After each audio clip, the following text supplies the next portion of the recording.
बिस्मिल्लाहिर्रहमानिर्रहीम। अस्सलाम वालेकुम। With a different perspective Imran Memon एक बार फिर आप लोगों के साथ हाजिर।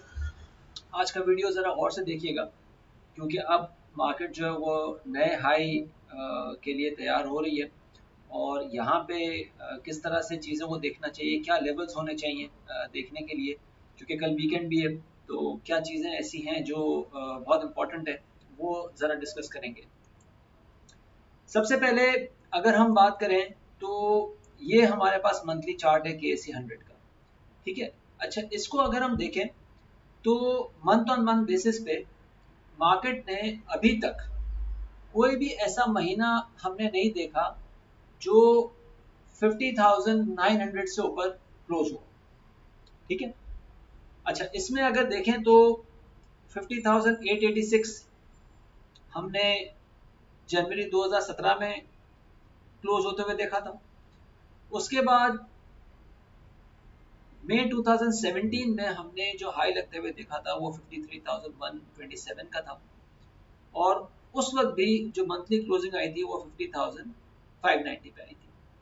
उसके बाद जून 2017 में 50,645 और फिर उसके बाद यहाँ पे हमने जून 2021 में 48,981 और अब मार्केट जो है वो दोबारा से 50,365 पे जो है वो आज का सेशन यानी कि 19 अक्टूबर का सेशन क्लोज हुआ। तो यहाँ पे अगर हम देखें तो एक फ्लैट रेजिस्टेंस हमें यहाँ पे नजर आ रही है जिसपे हमें कह सकते हैं कि यहाँ पे हम प्रॉफिट टेकिंग बनते हुए देख सकते हैं। उसके आगे और क्या फैक्टर्स हैं वो भी डिस्कस कर लेते हैं। ये हमारे पास एक और मंथली चार्ट है और अगर इस मंथली चार्ट को देखें तो जो हमने इस जगह पे जो ये एक रेजिस्टेंस देखी थी और फिर मार्केट ने यहाँ पे इस जगह तक इतना फॉल लिया था दिसंबर 2017 में। उसके बाद जब मार्केट ऊपर आई थी तो मार्केट ने एक हाई पोस्ट किया था 47,144 और उसके बाद जो अगला इमीडिएट हाई था वो जनाब था 48,981 का।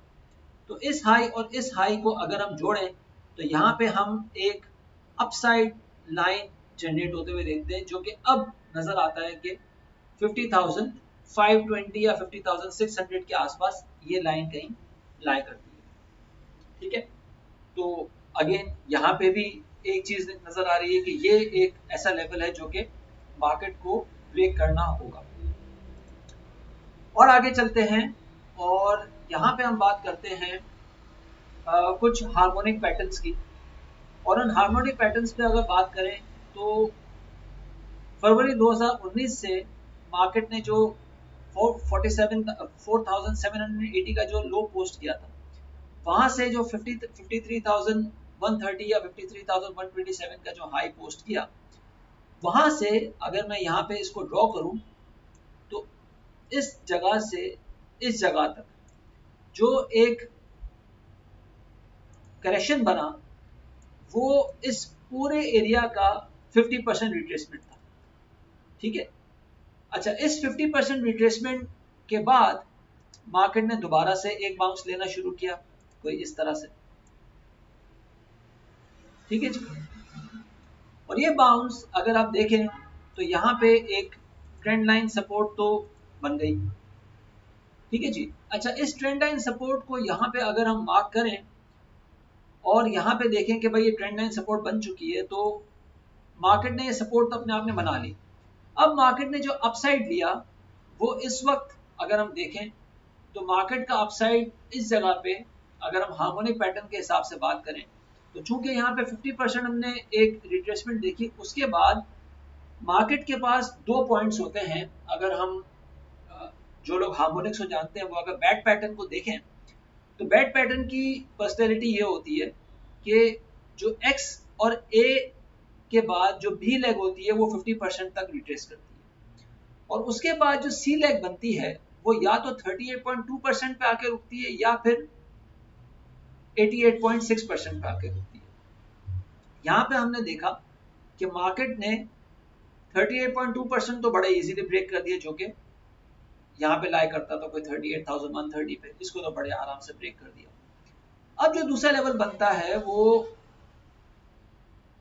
0.886 का बनता है, जो कि 50,374 का बनता है। और आज मार्केट ने जो क्लोजिंग दिखाई है वो 50,365 की दिखाई, ठीक है। तो अगेन एक माइनर सा एक फैक्टर है जो कि जहन में रखना।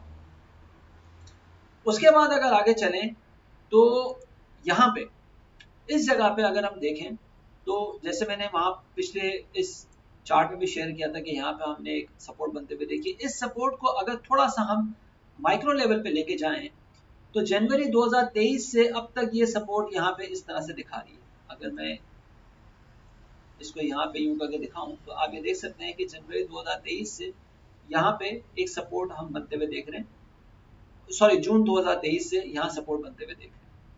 और अगर इस जगह पे यहाँ पे हम देखें जो कि जनवरी 2023 में हमने एक ऑल टाइम लो देखा था या 38,130 का लो देखा था, वहां से एक बाउंस आया, ठीक है, और मार्केट ने फिर जून में करेक्शन लिया। तो इस पॉइंट से अगर हम यहाँ पे देखें तो यहाँ पे नजर आता है कि यहाँ पे हमने एक वेव वन बनते हुए देखी, ठीक है। अच्छा, इस वेव वन को अगर हम देखें और मैं यहाँ पे फिबोनाची के हिसाब से आपसे बात करूं तो वेव वन का जो वेव टू तक करेक्शन था वो 61.8% का बना, ठीक है। तो यहाँ पे हमने देखा कि भाई इस जगह पे हमने, अगर मैं यहाँ पे मार्क करूं तो this was our wave one, ठीक है। यहाँ पे हमने वेव टू देखा, ठीक है जी। अच्छा, अब अगर हम यहां से इस वेव वन से वेव टू तक की रिट्रेसमेंट लें तो जनाब ये बनती है टोटल कोई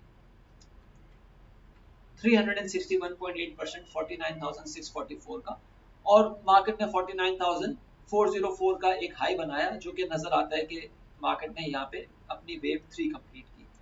तो we can write here wave number three, ठीक है। अच्छा, अब इस जब वेव नंबर थ्री जब बनी तो हमने क्या किया, हमने सिंपली वेव वन से वेव थ्री की एक ट्रेंड लाइन जोड़ दी कि भाई यहाँ पे दो जगह मार्केट को एक रेजिस्टेंस नजर आई या दो जगह मार्केट ने अपना साइकिल कंप्लीट किया। और जब ये वेव थ्री बनी तो उसके बाद एक करेक्शन फेज बना और उस करेक्शन ने मार्केट को 44,500 तक धकेला। यानी कि अगर हम वेव टू से वेव थ्री तक का एक फिबोनाची बनाए तो अगेन यहाँ पे नजर आता है कि 50% मार्केट ने अपने आप को करेक्ट किया, ठीक है। और यहाँ पे हम बड़े आराम से वेव नंबर 4 को मार्क कर सकते हैं। तो जनाब यहाँ पे आप हम देख रहे हैं कि हमारे पास 1, 2, 3 और 4 वेव मिल गई।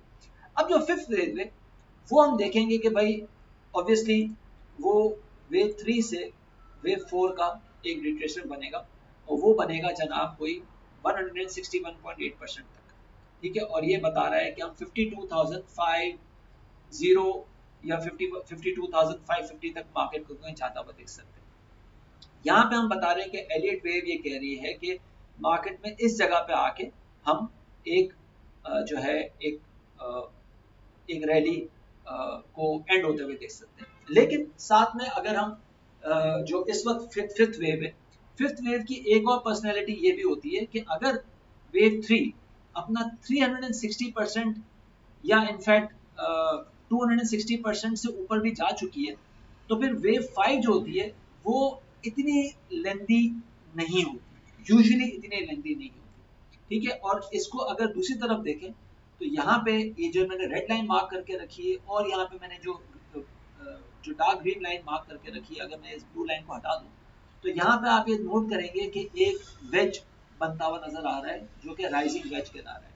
और राइजिंग वेज हमेशा वेव 5 की कंप्लीशन को जाहिर करना होता है। साथ साथ अगर हम देखें तो इस जगह पे वेव 3 और वेव 5 के बीच में हमने नया हाई बनते हुए देखा, जबकि आरएसआई में हमने नया हाई बनते हुए नहीं देखा। आरएसआई में हमने एक लोअर हाई बनते हुए देखा है। अब वेव 5 की मैंने ये सारी की सारी खुसूसियात बता दी। पहली खुसूसियत क्या थी? पहली खुसूसियत ये है कि भाई अगर वेव 3 3.618% या 2.618%, यहाँ पे तो हमने 3.618% तक जाके देखा ना। अगर वेव 3 2.618% भी टेस्ट कर लेती है तो वेव 5 उतनी ज्यादा एक्सटेंडेड नहीं होती, ठीक है। और वेव 5 नॉर्मली इतनी लेंदी होती है जितनी वेव 1 होती है। तो अगर हम यहाँ पे देखें तो वेव 1 अगर इस जगह पे इतनी लेंदी हो रही है,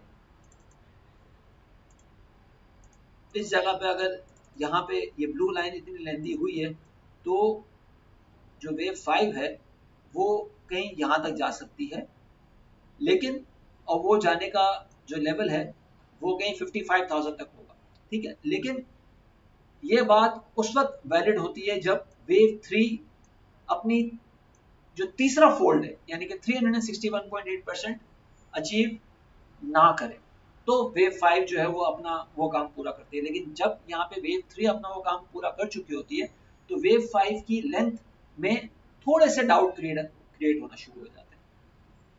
तो ऑल इन ऑल अगर बात करें तो इस ट्रेंड लाइन के हिसाब से या इस वेज के हिसाब से मार्केट में 52,000 या वो जो हमने 161.8% की बात की तो 52,500 की जगह है।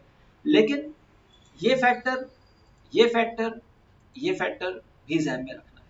और उसके बाद एक और बड़ा फैक्टर वो ये आता है कि जो हमने 27,050 का लो पोस्ट होते हुए देखा था, वहां से जो हमने 48,982 का हाई लगते हुए देखा, ये कोविड वाला लो था, उसके बाद जून 2021 का हाई था। वहां से मार्केट ने अगेन ये साइकिल बनाया। अगर मैं इसका कलर चेंज कर दूं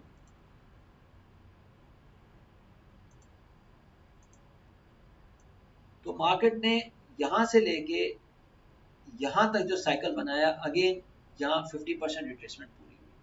और अब मार्केट का जो दूसरा फेज है वो यहाँ पे आके कहीं 1.13% तक कहीं आके टर्मिनेट हो सकता है, जो कि 50,390 या 50,400 पे लाई कर रहा है।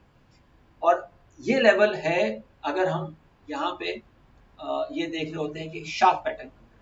और शार्प पैटर्न इस वक्त बन रहा होता है जब जो सी लेग है वो 1.13% या 1.618% तक जाए। तो यहाँ पे 1.13% भी 50,390 पे लाई कर रहा है। अच्छा, last but not the least वो ये कि जो हमने यहाँ पे अगस्त में हाई लगते हुए देखा था, उसके बाद इस हाई को जोड़ें और इस हाई को जोड़ने के बाद सिर्फ और सिर्फ हम ट्रेंड लाइन को यहाँ पे, अगर मैं इस ट्रेंड लाइन को यहाँ पे रोक दूं और आप खुद भी चार्ट पे देख सकते हैं, इस ट्रेंड लाइन को यहाँ पे एक्सटेंड करें तो ये बता रहा है कि अगला जो लेवल आता है, क्योंकि यहाँ पे मार्केट ने इस जगह पे रेजिस्टेंस लिया था, मार्केट ने यहाँ पे रेजिस्टेंस लिया था, तो अगला लेवल जो आता है वो 50,750 के आसपास कहीं आता है या 600 के आसपास कहीं आता है। तो कल का दिन बड़ा इंपॉर्टेंट है कि कल के दिन मार्केट को 50,750 के ऊपर क्लोज करना होगा in order to break this resistance, this इसको निगेट करने के लिए, क्योंकि यहाँ पे भी हम हायर हाई बनते हुए देख रहे हैं, तो इसका भी 50,750 पे बन रहा है, इसको ब्रेक करना होगा। फिर जो यहाँ पे हमने देखा 50,370, इसको ब्रेक करना होगा। और यहाँ पे जो ये लाइन लाई कर रही है 50,450, तो कलेक्टिवली अगर हम बात करें तो 50,750 की जो रेंज है वो बड़ी इंपॉर्टेंट है। और कल का दिन अगर ये ब्रेक कर देता है तो फिर हम जो मैंने यहाँ पे बात की थी कि 52,000 अगर मैं यहाँ पे वेव दोबारा से बनाऊं तो यहाँ पे नजर आता है कि हम इस जगह पे कहीं 52,500 से लेके अगला 54,000 तक का लेवल जो है वो टेस्ट होते हुए देख सकते हैं, जो कि 54,000 तो ऑब्वियसली एक नया हाई बनेगा। तो कल का दिन कलेक्टिवली बड़ा इंपॉर्टेंट है और बड़ा ज़रूरी है कि हम इन सब चीज़ों को देखें। खासकर अगर हम आज के भी वॉल्यूम्स को देखें, आज के जो है अगर हम इसके साथ साथ फीपी लिपि को देखें तो नजर आता है कि उस तरह से वो अच्छा पार्टिसिपेशन नजर नहीं आया। इनफैक्ट सेटलमेंट रेशियो भी बहुत सारे स्टॉक्स का बिलो 50% या अप टू 50% है। तो दिस ऑल शोज कि यहाँ पे आज के दिन स्पेशली हमने एक इंट्राडे एक्टिविटी जनरेट होते हुए देखी। It was not a good change of hands. अपना ख्याल रखिएगा, अपनी राय से प्लीज जरूर आगाह कीजिएगा। Thank you, Allah Hafiz.